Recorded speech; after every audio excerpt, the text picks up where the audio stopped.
3 burgers over here, Frisk. A teenager of about 18 years turned her head in the direction of the voice and nodded her head in acknowledgement. She was the sole waitress of Grillby's bar, and thus constantly found herself moving about with little time for rest. Luckily, the place wasn't usually very busy, and the small size made it easy to move from one place to another. Plus, the roller skates that Grillby had given her helped a lot. It had taken a while to learn how to carry plates and skate at the same time, though. If she thought back on her first few months on the job, she shuddered. There was no way she'd saved him more than she'd cost him. Turning and heading in Grillby's direction, she called out, "Yeah, I'm on it." Her short white skirt blew lightly against her legs as she moved, though it still held her tucked-in blue button-up shirt in place. She skidded to a stop next to him and held out her platter. Grillby smiled and set 3 hamburgers on top of it. Grillby, the owner of said bar, was unique even in the bizarre world that Frisk now called home. He was humanoid, though his entire body was made out of solid flame. His head was more unique, though, curled back into the typical image of a flame that people drew, and with only eyes where his face should have been. Frisk had often wondered how the monster could even speak.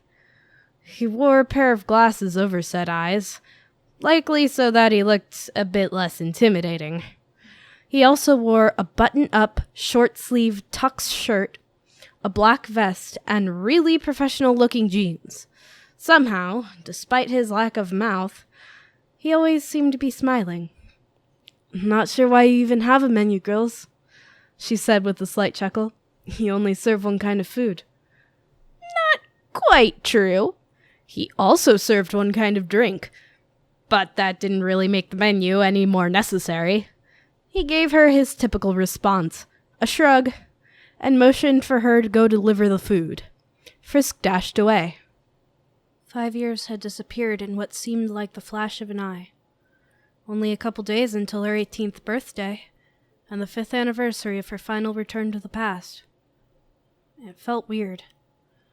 After so much time spent jumping around in time, anywhere between 20 and 50 years worth, she'd lost count, for time to just run linearly. But she'd given up trying to make the world a better place. Who was she to assume she could do that? And things here, the simple, slow passing of time, it felt nice in a way. Things were okay. The door to the bar swung open dramatically, and before she even had time to look, Frisk knew who had entered. Only one person ever attempted to look cool walking into Grillby's. Dropping off the burgers, which only took a matter of seconds, Frisk turned to look in the direction of the now open doors. Sure enough, the entrance had been made by her best friend Megan, who was, at the moment, striding into the room as one would expect an action movie hero to. It was likely because she'd seen too many Metaton films, but Frisk wasn't really one to talk. She'd seen them all, probably almost as many times as Megan had. Megan was a yellow stegosaurus of sorts, her body resembling a human-dinosaur hybrid. She had a tail, 2 human legs, a relatively human-shaped head with a snout, and a small set of stegosaurus horns running from the top of her head to the back of her neck. Also of note were her metal arms, an addition that a mutual friend of theirs had made for her a year or so back. The apparel she had adopted, however, hadn't come from a film that had been made by Metaton, or any other monster for that matter. She preferred to dress as the iconic action hero Indiana Jones. She wore the hat, the vest, a whip slung over her left shoulder, an adventurer's belt from her shoulder to her hip, the white shirt, and the leather vest. She wore an identical-looking shoulder bag and even had a revolver in the holster on her hip. Frisk had seen her using it before, and there was no denying that girl was skilled. Of course, she was also As Frisk was thinking the thought, Megan took 5 steps into the bar, tripped, and fell. She'd been learning how to catch herself using her arms, but as they were a relatively new addition to her body, it hadn't yet developed into a natural reaction. As a result, they didn't move fast enough, and Megan ended up on the ground in a hump. Eyes darting back to see how Grillby was doing on the next orders, Frisk set her empty platter on an empty table. Then she skated over to her friend and helped her back to her feet. Sure, Megan could have done it by herself, even before she had arms, but that didn't mean she wouldn't appreciate the help. One of these days we're going to have to find a way to make sure you aren't so top-heavy, Frisk said with a chuckle as Megan got back to her feet. Thanks, Megan said with a smile, but recoiled at the very mention of a change in wardrobe. But I spent so much time on this outfit, Frisk. She motioned up and down it. I am Indiana Megan, discoverer of mysterious things and researcher of ancient stuff. This outfit is critical. She sat down in an empty booth with a sigh. Then she smirked and said, I have the usual. Frisk returned the smirk. The usual was what most people ordered. It meant they wanted both items that Grillby served. There were really only 3 orders she ever got. Food, drink, and the usual.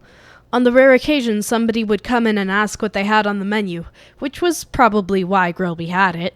Frisk giggled at the memory of the last time it had happened. It was always rather entertaining watching somebody's facial reaction upon opening the menu and reading, hamburger, drink.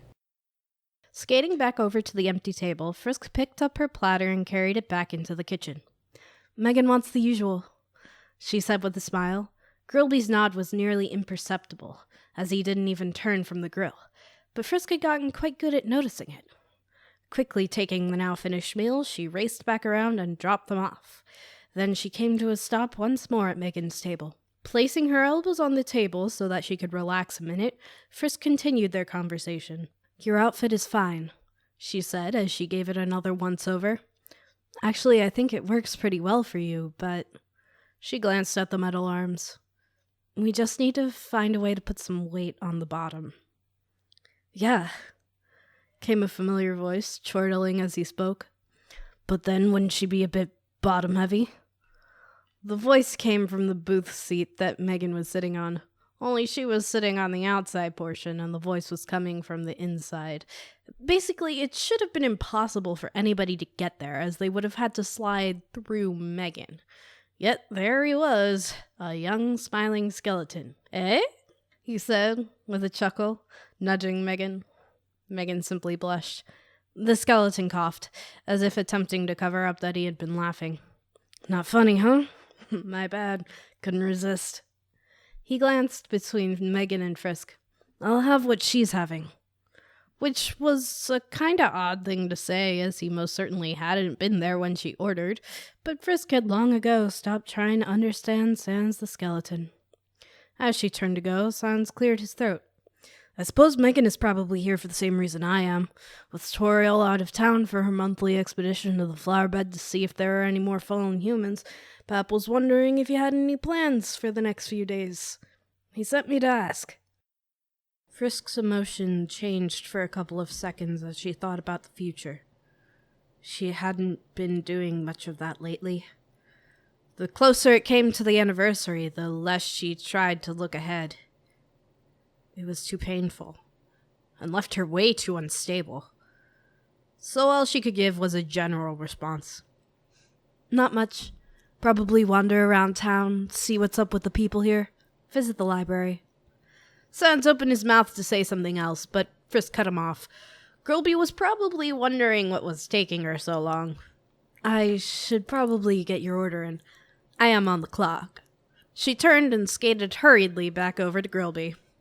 As soon as Frisk was no longer in earshot, Sans turned his attention to Megan. So, Megan whispered, any news on the situation? Heard anything from you-know-who yet? You-know-who. Sans couldn't bear to hear the name these days, but even those 3 words brought him a lot of pain. There had been silence for years, and it was unsettling. There wasn't even any guarantee that the man was still alive. After all, nothing like this had ever happened before. But without him, Sans felt like he was groping in the dark, and he hated that feeling. "No," Sans finally replied, with a heavy-hearted sigh. "Same as always. Still nothing but static. But the feeling in my gut is getting worse. Something really bad is on the horizon. And I am afraid." He'd never admitted that aloud before. Not even back when Chara was still... He shuddered and pushed the thought out of his head. So many terrible memories. So many regrets. Toriel... If we ever do see her again, it won't be for a very, very long time. As he finished, his signature smile returned, a mask to hide his true emotions from the world. Unbidden, the image replayed in her head. Sans covered in blood, looking at her with such pity. She'd seen him die, had caused it,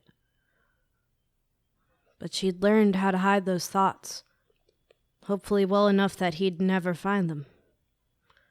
She just had to push them down, like he did.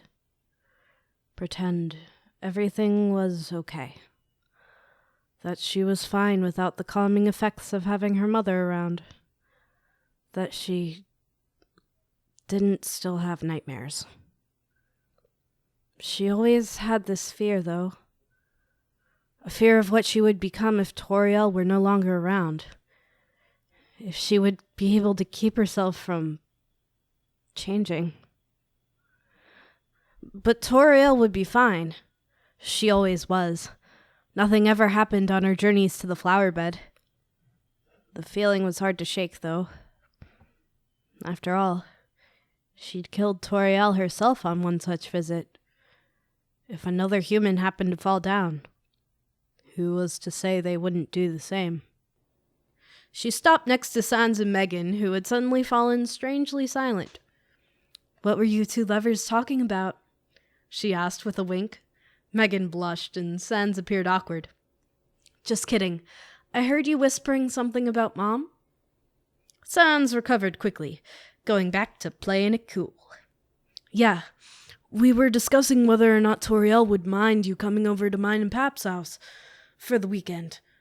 I really don't like thinking about you being alone in that house. I mean, you are still a human after all. What if something happened?" Frisk blinked, taken aback. Had he read into her thoughts just now or something? Megan, to her surprise, also seemed displeased with the idea. Perhaps she didn't like the thought of her being alone with Sans. "Jealous?" she asked Megan with a knowing grin. "No," Megan replied, attempting to placate her emotions. "I just think it's completely unnecessary. I mean, this happens every single month, at pretty much the exact same time.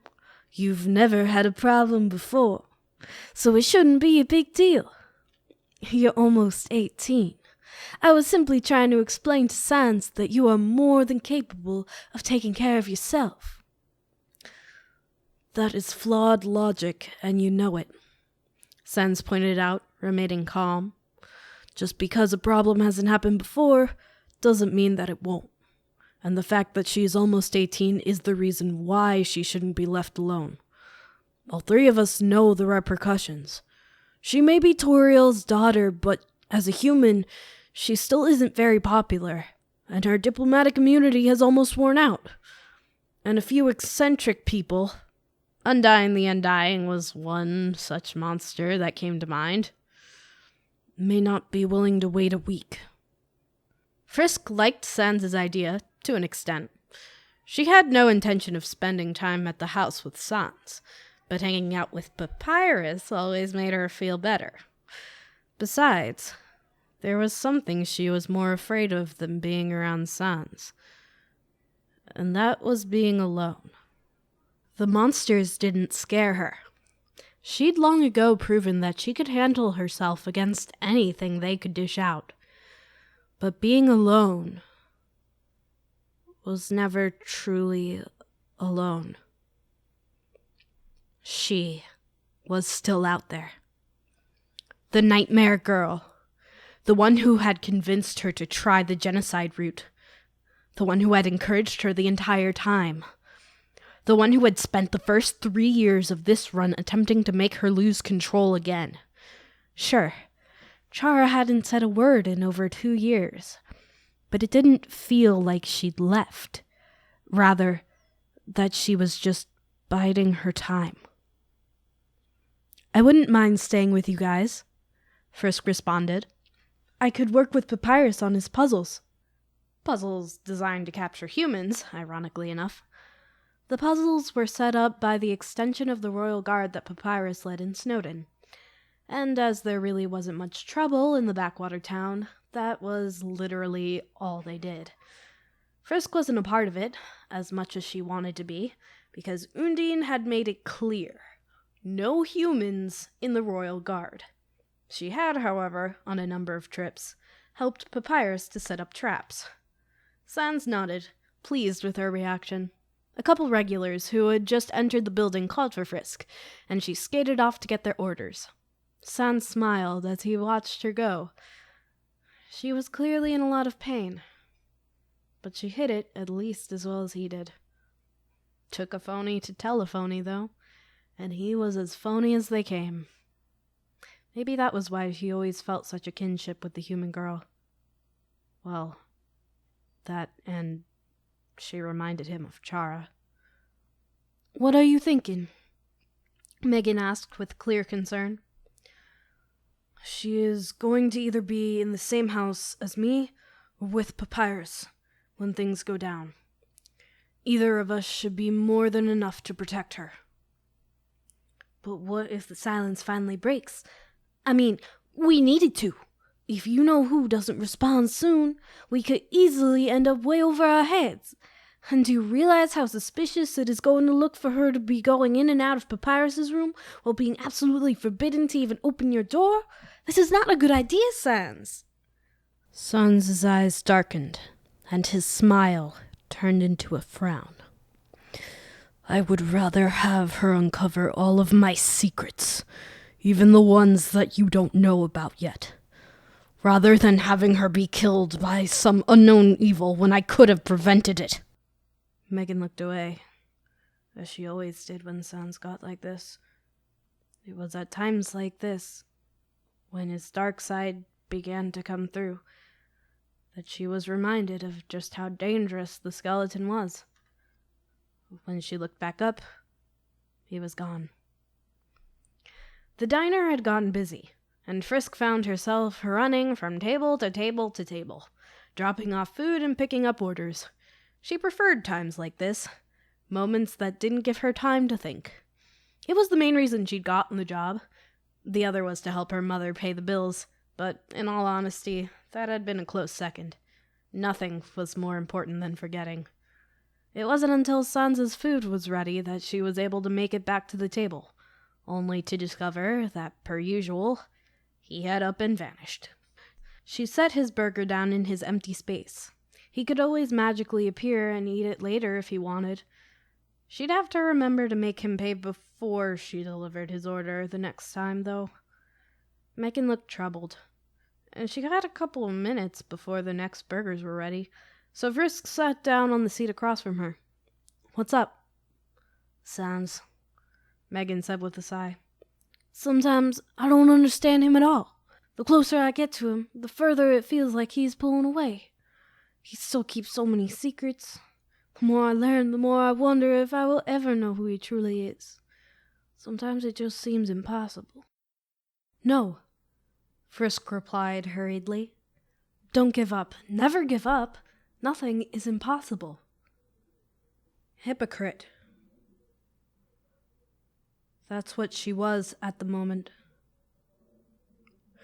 She glanced around at the monsters happily eating their food, chatting back and forth, and laughing. She'd quit The monsters were still trapped underground, no closer to getting free. Hundreds of runs, hundreds of tries, and they were still just as trapped as ever. They decided to make the most of their lives, though, just as she had learned to. Every day when she woke up, she made a vow to make the most of the life she was now living. "Tell you what," she said. "How about you come with me to their house this weekend? You might be able to learn more about the old bonehead." Megan's eyebrows instantly raised. "Not that I don't appreciate the offer. I'd love it, to be honest, but are you really sure you are even allowed to invite me over to somebody else's house for the weekend?" She bit into the hamburger thoughtfully, still thinking about what Sans had said to her before disappearing. As she did, her emotions simultaneously changed. It was something that always left Frisk unsettled. It was almost as if whatever weird darkness held Sans in its death grip was now reaching out and grabbing hold of Megan as well. Her dark side would come, her face darkening, her light-hearted mood being replaced with a frightening intensity, and her demeanor itself becoming unsettling. "Have you felt it, Frisk? It's everywhere. I feel it. I taste it. It races through every pore of my being, both physical and mental." Megan looked up, her eyes staring into Frisk's. Frisk's heart began to race, her pulse quickening. It sent a shiver running down her spine, and she involuntarily shuddered.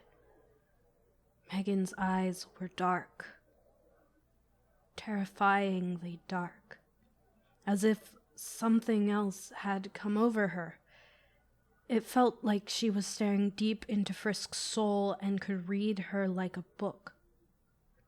Yet, as always happened when Sans gave her that look, she found herself unable to look away. Standing up abruptly, Megan strode over to the bar's door. She turned around and said one more word. "Beware." Then she strode out into the darkness. What?" Frisk called after Megan, heart beating even faster now. But of course, there was no response. She let loose one or two breaths, attempting to calm down her heart rate.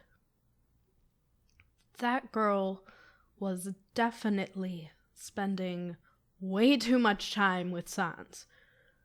She had kept hoping Megan's charm would rub off on Sans, but as of yet, it was clearly vice versa.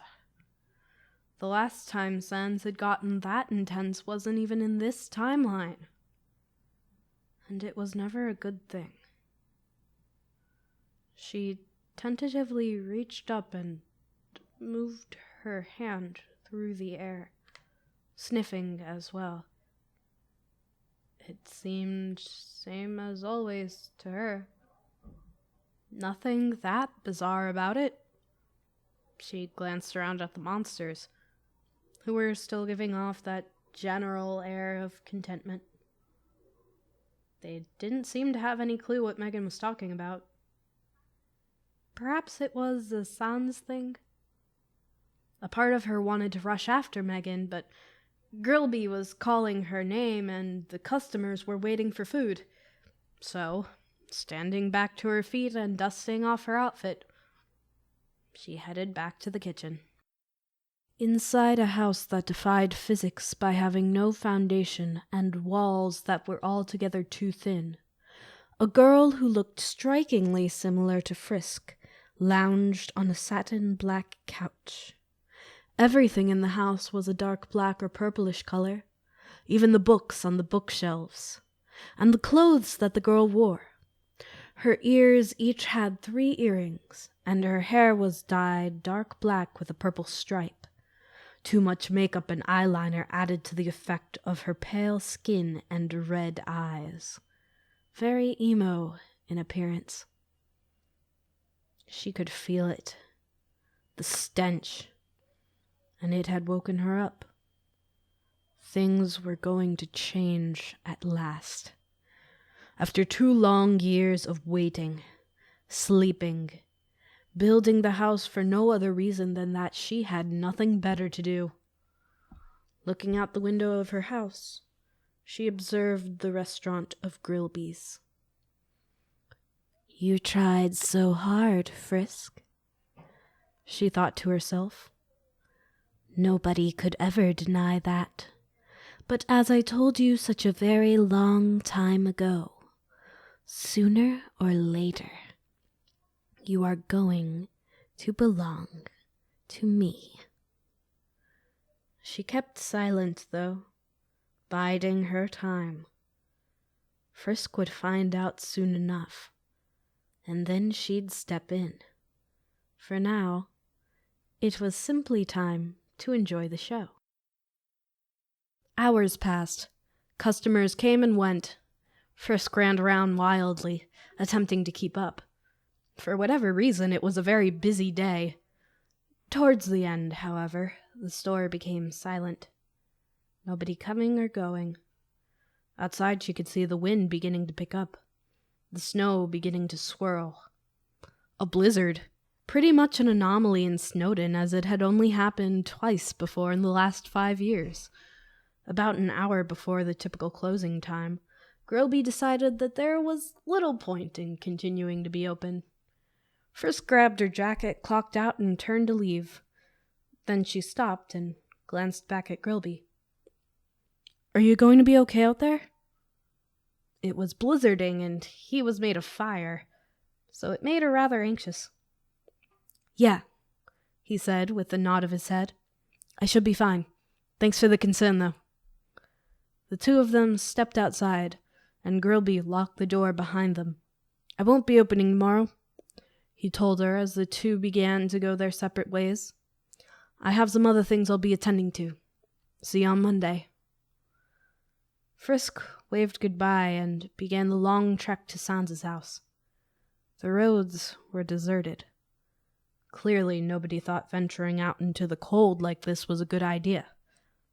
Frisk didn't disagree. Even for Snowdin, it was freezing. The wind rushed past her, and she clutched her coat tightly to herself.